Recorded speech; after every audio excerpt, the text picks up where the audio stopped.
सोच रहे हो इक्विटी म्यूचुअल फंड स्कीम के रेगुलर प्लान से डायरेक्ट प्लान में स्विच करते वक्त डबल टैक्स लगेगा?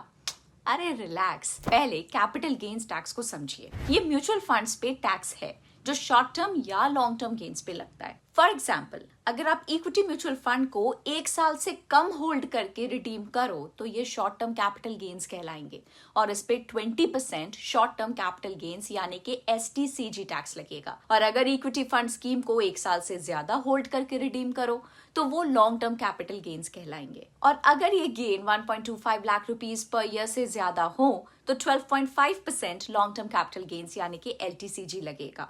आप म्यूचुअल फंड इन्वेस्टमेंट को एक स्कीम से दूसरे स्कीम में शिफ्ट कर सकते हैं with in the same fund house, जिसे स्विचिंग कहते हैं। और अगर आप एक इक्विटी म्यूचुअल फंड स्कीम के रेगुलर प्लान से डायरेक्ट प्लान में स्विच करते हो तो ये रिडेम्पशन कंसिडर होता फॉर टैक्स पर्पसेस। सपोज आपने जनवरी 24 में 1 लाख रुपीज इन्वेस्ट किए in an equity fund scheme regular plan जो नवंबर 24 में 1.2 लाख रुपीज तक बढ़ गई, तो रेगुलर से डायरेक्ट प्लान में स्विच करने पर 20,000 रुपीज के गेन्स पे 20% STCG टैक्स यानी कि 4,000 रुपीज एप्लीकेबल होता है। पर जब आप अपने म्यूचुअल फंड को रिडीम करेंगे तब भी कैपिटल गेन्स टैक्स लगेगा, लेकिन ये डबल टैक्स नहीं है। मतलब फ्यूचर में equity fund direct plan units redeem करने पे कैपिटल गेन्स टैक्स सिर्फ उन गेन्स पे एप्लीकेबल है जो डायरेक्ट प्लान में स्विच करने के बाद मिले, यानी कि holding period of the direct plan. याद रहे, म्यूचुअल फंड्स पे डबल टैक्सेशन नहीं बल्कि हर फेज पे